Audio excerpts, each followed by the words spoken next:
Nous sommes avec Gabrielle Sissoko, artiste plasticienne, qui va nous parler de ses œuvres d'art et de ses inspirations. Bonjour Gabrielle. Bonjour Ousmane Mangane et merci de cette interview.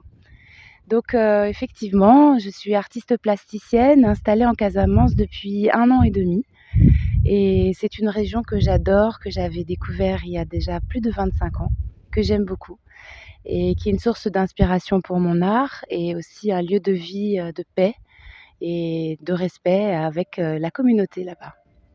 Dans votre histoire personnelle, vous étiez jardinière et cela en tout cas, c'est répercuté dans vos activités futures d'artiste peintre, d'artiste plasticien, autant pour moi. Est-ce que vous pouvez revenir sur ces traces? Oui, effectivement, j'ai été jardinière très jeune et ça a été l'occasion, je pense, de toujours être proche des plantes et de travailler avec les plantes. Et c'est vrai que j'ai un lien particulier avec les plantes, que ça soit pour les planter, en prendre soin, mais aussi les transformer parce que dans mon parcours de vie, j'ai aussi été savonnière et cosméticienne. Donc j'ai travaillé avec des extraits de plantes que j'ai ennoblis. Donc ça, c'est une partie de ma vie que j'ai vécue à l'île de la Réunion.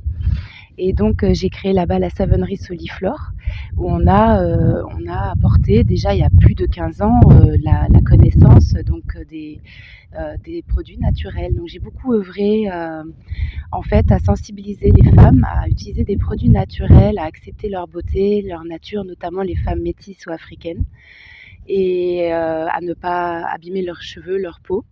Et donc aussi à apprendre à faire ces recettes-là qui sont notre patrimoine commun. Donc c'est vrai que j'ai formé beaucoup de monde à ça.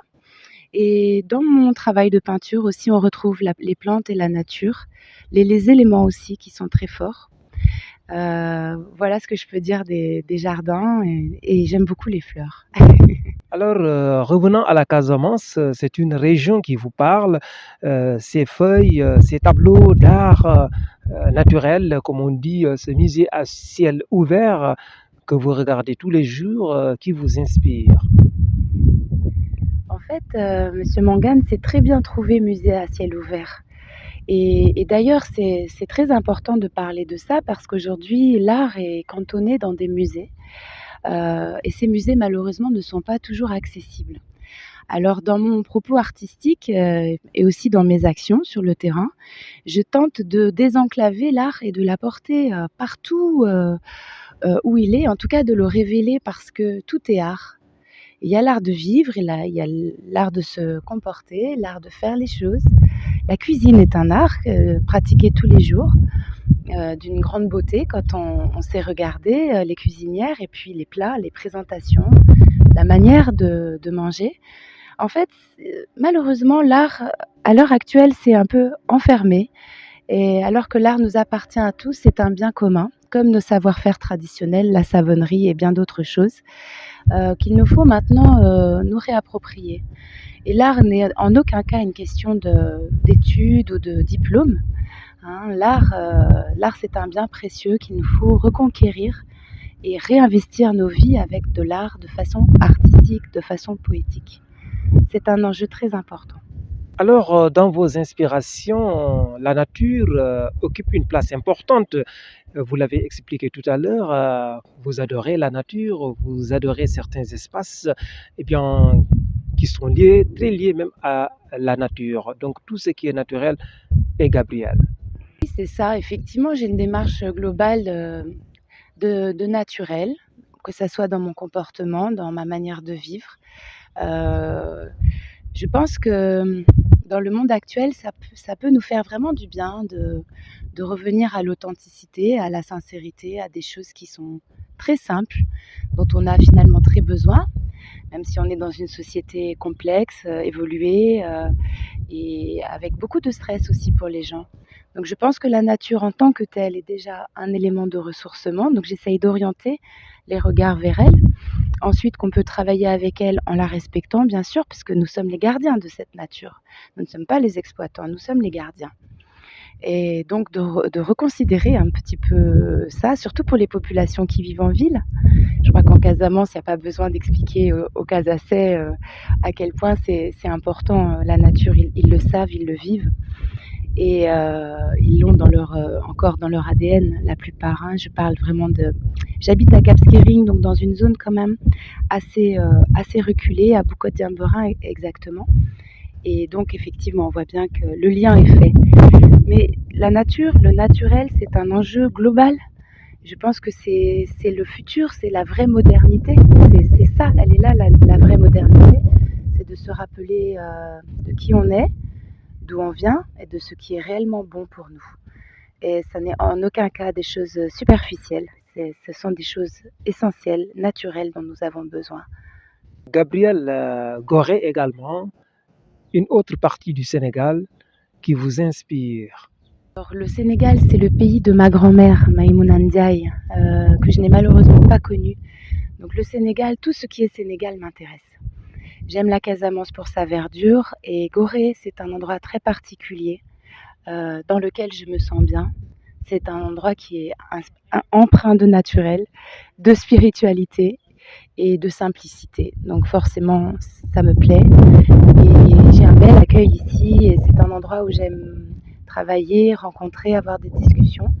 C'est un endroit où le temps est un petit peu suspendu, où les habitants vivent dans une sérénité qui est très grande et aussi qui est empreint d'art concrètement, puisqu'il y a Regard sur Cour donc, qui a lieu tous les ans ici.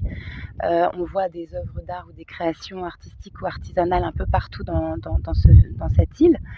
Et puis, il y a un art de faire. Les Goréennes sont élégantes, tout en étant très naturelles. Et elles ont beaucoup de caractère et j'apprécie beaucoup. Alors, est-ce qu'on peut retrouver le métissage culturel dans votre travail d'artiste?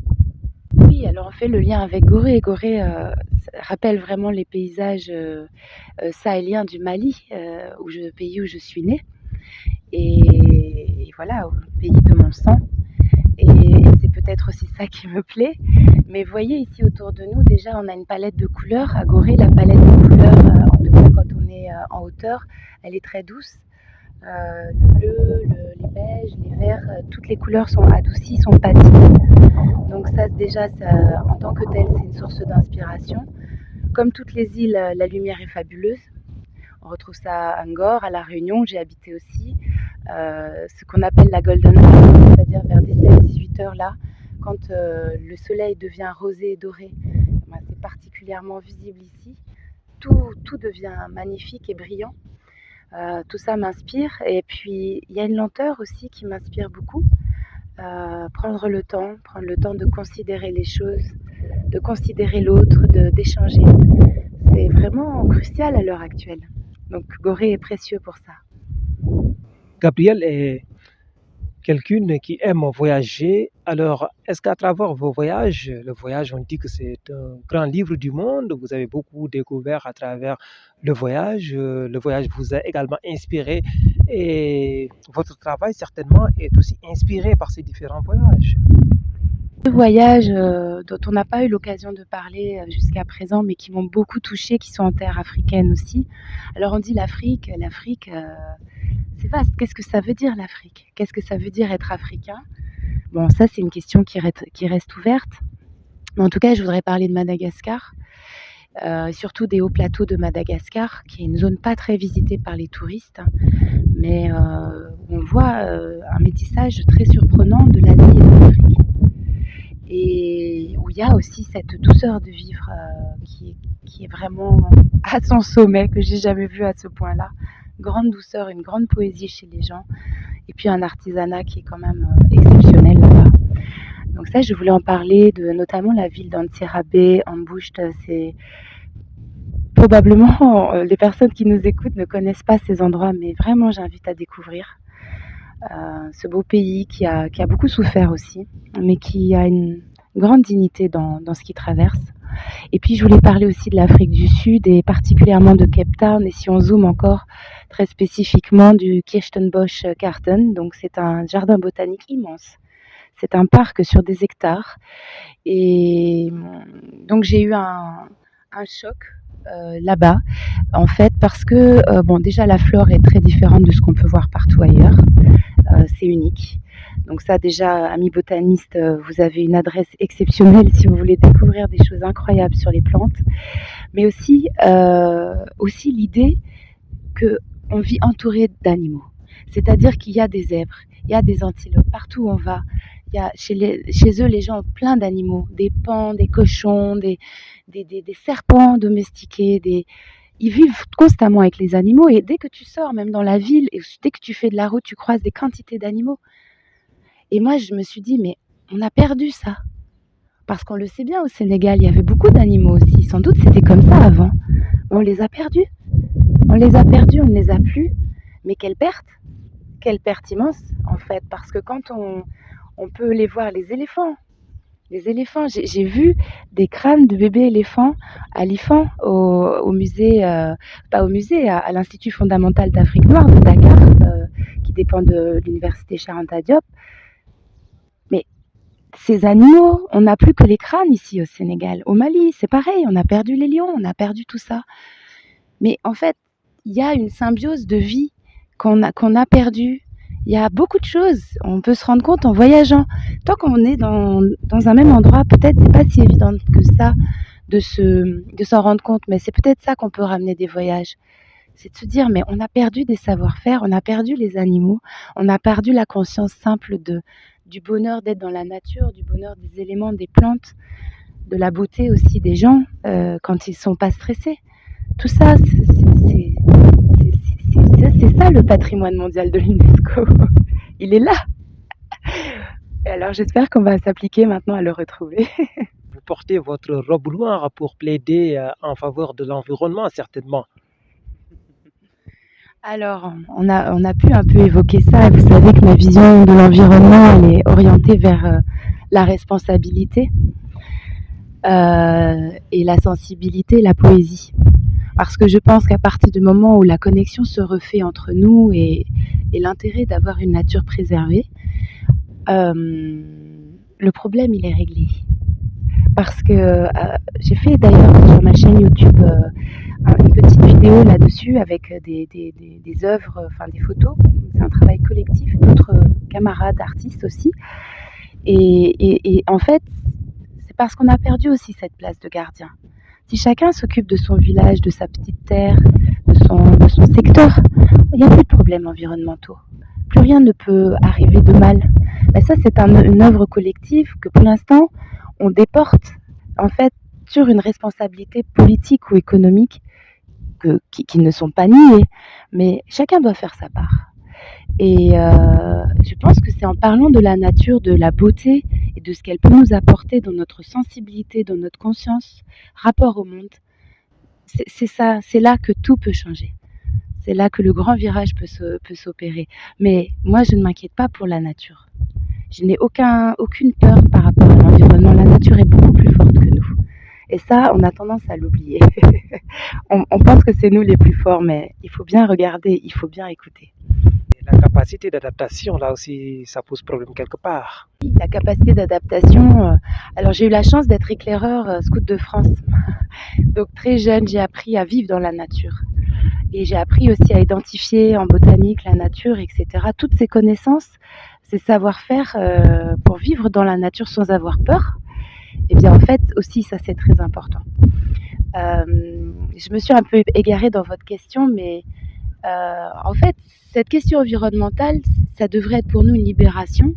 C'est de dire que là on est arrivé à un point de déconnexion et de superficialité qui est tel que ça n'est plus possible et que maintenant on peut se calmer avec ça. On peut revenir à des choses beaucoup plus simples, beaucoup plus agréables et qui ont du sens et qui vont nous faire du bien aussi à nous en tant qu'êtres humains, dans nos rapports, dans nos familles, etc.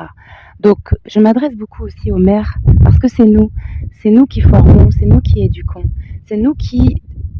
La base de l'écologie, elle se passe dans les familles. C'est la mère, c'est les mères, les femmes qui vont avoir la préoccupation que les choses soient le plus harmonieuses possible, propres et que ça fonctionne bien. Mais ça, c'est de l'écologie en fait. On est déjà à premier niveau de l'écologie. Donc quand on voit la difficulté des femmes, surtout en Afrique, mais ça c'est pas le seul endroit où les femmes souffrent, hein, à devoir assumer leur quotidien et être ces sentinelles qui vont alerter, sensibiliser.